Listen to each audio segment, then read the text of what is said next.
Assalamualaikum warahmatullahi wabarakatuh. Saya terpandang satu posting daripada seorang hamba Allah dalam muka buku tentang respons seorang pengguna tweet tentang bagaimana satu cerita kartun yang ditayangkan dalam RTM2 bertajuk Santiago of the Seas. Itu macam itulah sebutannya, yang memaparkan babak ciuman antara watak kartun tersebut, laki-laki dengan laki-laki.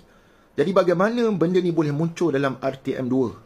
Bahkan saya tengok dalam screenshot ataupun print screen yang ditunjukkan itu, bahawa hamba Allah ni tunjukkan bagaimana ada seni kata kat bawah tu, sari kata kat bawah dalam bahasa Melayu. Saya tahulah cerita ni dalam bahasa Inggeris ataupun tidak. Apa yang penting maknanya telah diterjemahkan.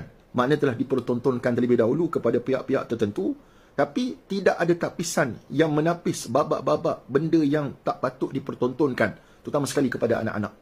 Jadi cerita macam ni pun tak patut kita pertontonkan, cerita mengarut dan banyak lagi cerita-cerita Melayu yang ada dekat negara kita yang boleh kita pertontonkan. Kenapa kita nak import cerita-cerita mengarut ini dan masuk dalam minda anak-anak kita? Jadi saya harap sangat kepada pihak berwajib ambil tindakan keras, tindakan tegas kepada pegawai-pegawai yang terlibat. Ambil tindakan. Sebab ini menjerumus, mengarah, boleh menyebabkan terarahnya kita kepada perbuatan tidak sihat ataupun LGBTQ dan sebagainya. Jadi saya harap sangat kepada pihak berwajib ambil tindakan dan alert isu ni. Ini bukan isu kecil.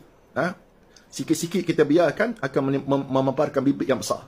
Baru ni alhamdulillah Menteri Agama telah menegur kumpulan kumpulan sesat tersebut, dan mereka bertindak menurunkan kembali video klip tersebut.